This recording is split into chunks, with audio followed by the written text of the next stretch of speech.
इतनी सारी वैरायटी है गन्ने की, कौन सी वैरायटी वो लगाएं? कोलक 14201 है, कोलक 16202 है, CO 15023, COS 13235, COS 18231। कौन सी वैरायटी किस क्षेत्र के किसानों के लिए सबसे अच्छी है, हम कह सकते पश्चिमी उत्तर प्रदेश के लिए मैं रिकमेंड करूंगा कोलक 16202 और COS 13235। हैं? इन वैरायटीज की कोई चुनौतियां? 14201 हाई टिलरिंग, जिसे बहुत ज़्यादा किले निकलते हैं उसमें, उस वजह से उसका थोड़ा सा मैनेजमेंट करने की ज़रूरत है, उसका प्रबंधन करने की ज़रूरत है।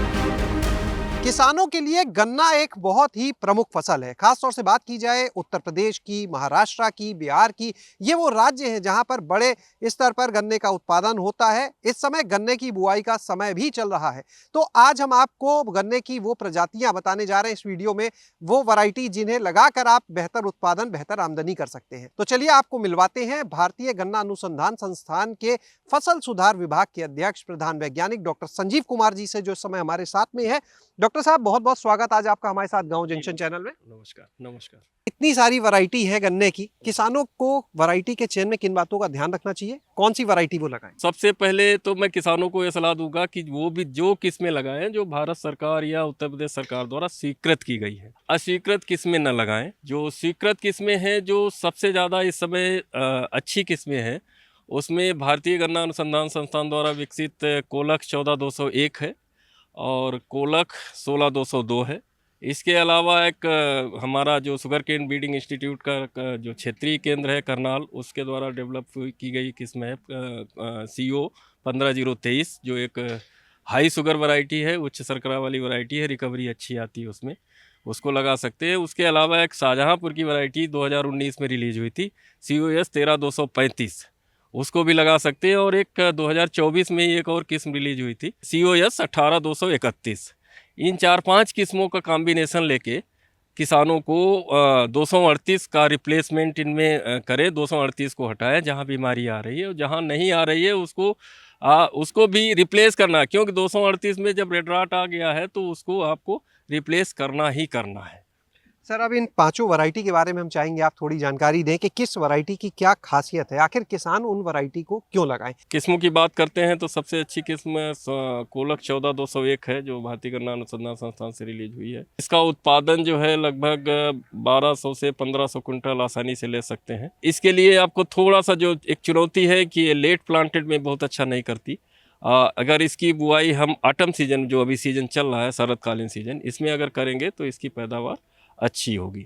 दूसरी वैरायटी जो है हमारी कोलक 16202 है। ये अभी बहुत ही हाल में 2024 में रिलीज हुई थी। इसको 2 साल से हम लोग सीड प्रोडक्शन कर रहे हैं और दे भी रहे हैं। इसका जो उत्पादन लगभग 12 से 1500 कुंटल बहुत आसानी से किसान ले सकते हैं। इसकी बुआई आप शरदकालीन में भी कर सकते हैं और बसंतकालीन में भी कर सकते हैं। इवन लेट प्लांटेड कंडीशन में जो गेहूं के बाद करते हैं उसमें भी ले सकते हैं। और इसकी अभी कोई ऐसी समस्या नहीं आई। जितने भी फीडबैक आ रहे हैं किसानों के, वो बता रहे हैं अच्छी वैरायटी है। उसके बाद हम बात करेंगे एक COS 13235, जो शाहजहाँपुर से वैरायटी रिलीज हुई थी 2019 में। इसकी पैदावार भी लगभग 1000 से 1200 कुंटल आसानी से आ जाती है। गन्ना इसका भी सॉलिड है और इसको पूरे उत्तर प्रदेश में ग्रो कर सकते हैं, पूरा उत्तर प्रदेश के किसान लगा सकते हैं। चौथी किस्म जो बता रहे हैं वो 18231 है। ये एक हाई यील्डिंग वैरायटी है, उच्च उपज वाली किस्म है, जिसको शाहजहाँपुर ने 2024 में ही रिलीज किया हुआ था। और इसकी एक तो इसकी खासियत जो है ना, ये गिरती नहीं है और ग्रोथ बहुत अच्छी होती है। तो जब होता क्या ना, जब वैरायटी बढ़ती ज़्यादा है तो उसमें लॉजिंग हो जाती है। तो ये वैरायटी गिरने की ना की वजह से तो इसमें पैदावार अच्छी होती है। इसको भी पूरे उत्तर प्रदेश में लगा सकते हैं। पांचवी वैरायटी है CO 15023। ये 2021 में रिलीज हुई थी और इसको एकदम हाई शुगर वैरायटी कहते हैं। तो इसको फैक्ट्री या शुगर इंडस्ट्री बहुत इसको लाइक करती है, लेकिन इसके साथ थोड़ा सा ड्रॉबैक है। ये इतनी सॉफ्ट वैरायटी है जिस वजह से इसमें लॉजिंग होती है, और लॉजिंग ऐसी होती है कि आप मतलब फिर उसको गन्ना, ये कह लीजिए ना कि उसको समेटना पड़ता है। देहात की भाषा में बोले, किसानों की भाषा में, खेत में उसको समेटना पड़ता है। तो इसको थोड़ा सा अगर किसान कहेंगे ना, तो थोड़ा सा इसको अगर लेट में बुआई करेंगे, लेट मीन्स आप 15 मार्च के आसपास बुआई करें, तो उतना एज ज़्यादा नहीं गन्ने की होगी, और अर्ली हार्वेस्ट करें जो sugar industry sugar mill harvest भी करती है, तो उसको 15 नवंबर दिसंबर तक उसको हार्वेस्ट कर ले। इसका उत्पादन भी लगभग 1000 से 1200 कुंटल आराम से आ जाता प्रति हेक्टेयर। है प्रति हेक्टेयर। इन वैरायटी का चयन सर जब करते हैं क्षेत्र की, जैसे आप बात कर रहे थे, तो कौन सी वैरायटी किस क्षेत्र के किसानों के लिए सबसे अच्छी है, हम कह सकते उत्तर प्रदेश में बेसिकली 3 क्षेत्र हैं, पश्चिमी उत्तर प्रदेश, मध्य उत्तर प्रदेश और पूर्वी उत्तर प्रदेश। तो तीनों का जो जलवायु है, वो जो वातावरण है गन्ना उगाने का, वो थोड़ा सा अलग अलग है। तो पश्चिमी उत्तर प्रदेश के लिए मैं रिकमेंड करूंगा कोलक 16202 और COS 13235। सेंट्रल यूपी और जो जो हमारा पूर्वी उत्तर प्रदेश है, मध्य उत्तर प्रदेश है, उसके लिए कोलक 14201 और 18231, ये किस्में अच्छी करेंगे। हैं। इन वैरायटीज की कोई चुनौतियां? 14201 हाई टिलरिंग, जिसे बहुत ज़्यादा किले निकलते हैं उसमें, उस वजह से उसका थोड़ा सा मैनेजमेंट करने की ज़रूरत है, उसका प्रबंधन करने की ज़रूरत है। तो आपको किलों का मैनेजमेंट कैसे करें, तो आपको मई से जून के महीने में सही समय पे आपको गन्ने पे मिट्टी चढ़ाना है, जिससे किल्ले उसके कम हो सकें। और कोशिश करें कि बहुत ही घनी बुआई न करें 14201 की, क्योंकि बहुत टिलरिंग होती है।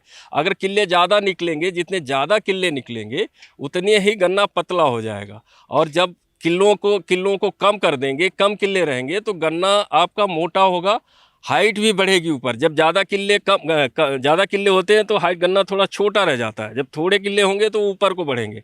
तो आपको जब हाइट बढ़ गया, थिकनेस बढ़ गया, तो ऑटोमेटिकली आपका केन वेट बढ़ गया। और केन वेट जैसे ही बढ़ेगा, जो एक उपज का बहुत बड़ा अवयव है, जब केन वेट अगर बढ़ेगा तो उसकी पैदावार ऑटोमेटिकली बढ़ जाएगी। तो ये 14201 की थोड़ी सी जो एग्रोनॉमिक पैकेज है, प्रैक्टिसेस है, उसमें थोड़ा सा मैनेज करने की ज़रूरत है। ईल्ड अपने आप आ जाएगी उस। अगर हम नवंबर की बात करें तो कब तक समय, अगर कोई 31 अक्टूबर तक छूट जाता है किसी वजह से और लगाना चाहे तो? बहुत ज़्यादा नहीं, 15 दिन और कर सकते हैं, लेकिन आपका तापमान कितना है, वातावरण का तापमान कितना है। जर्मिनेशन के लिए 28 से 30 डिग्री टेम्परेचर चाहिए। आप देखते रहिए कि टेम्परेचर कितना है। बहुत ज़्यादा डाउन जा रहा है तो मत बोइए।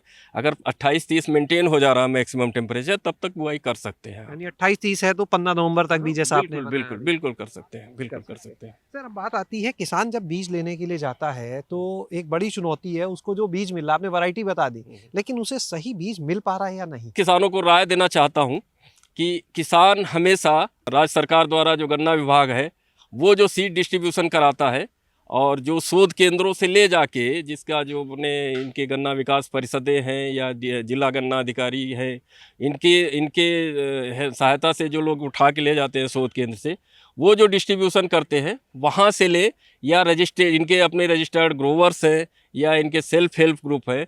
तो जो आम किसान है वो ऑथेंटिक तरीके से पूरा ऑथेंटिसिटी उसकी देख ले कि ये बीज एकदम शुद्ध है कि नहीं है, उसका सोर्स है, कहाँ से आया था। 2 साल पहले कोई वैरायटी नई रिलीज हुई, उसको सीड अगर गया है तो उसको पीछे थोड़ा सा ट्रैक कर ले कि आप भाई आप कहाँ से लाए थे, आप कहाँ से लिए थे, तो आपको पता चल जाएगा कि ओरिजिनल है। और जैसे ही 2 साल 3 साल होता है तो किसान खुद अपने आप वैरायटी को पहचानने लगते हैं।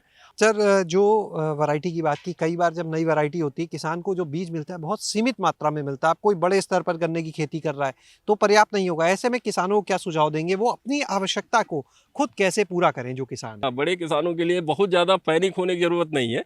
आप धीरे धीरे उसको जो है ना, 1 साल 2 साल में सीड इतना उपलब्ध हो जाता है कि आप मल्टीप्लाई कर सकते हैं, खुद अपना मल्टीप्लाई कर सकते यानी हैं। बीज खुद तैयार करे किसान। बीज खुद तैयार करें और थोड़ा थोड़ा ले लें अपना, तो उसको मल्टीप्लाई करके तैयार कर सकते हैं। महाराष्ट्र के किसानों को भी कुछ कहना चाहेंगे, क्योंकि देश में महाराष्ट्र अभी एक, देखिए महाराष्ट्र में एक वैरायटी, बहुत पुरानी वैरायटी है जो अभी भी कल्टीवेट हो रही है, CO 8632, जो मुझे लग रहा है अर्ली 90s में रिलीज हुई थी।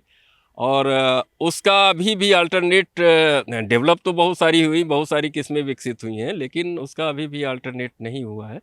लेकिन एक COM 265 है, हाई यील्डिंग वैरायटी है, और उसकी रिकवरी थोड़ी कम है। लेकिन उसका जो 86-0-32 का जो है ना, उसका टिश्यू कल्चर के थ्रू, सीड रिजुवनेशन और सीड प्रोडक्शन प्रोग्राम के थ्रू उस वैरायटी को अभी भी चला रहे हैं किसान, और किसान सेटिस्फाइड है उससे।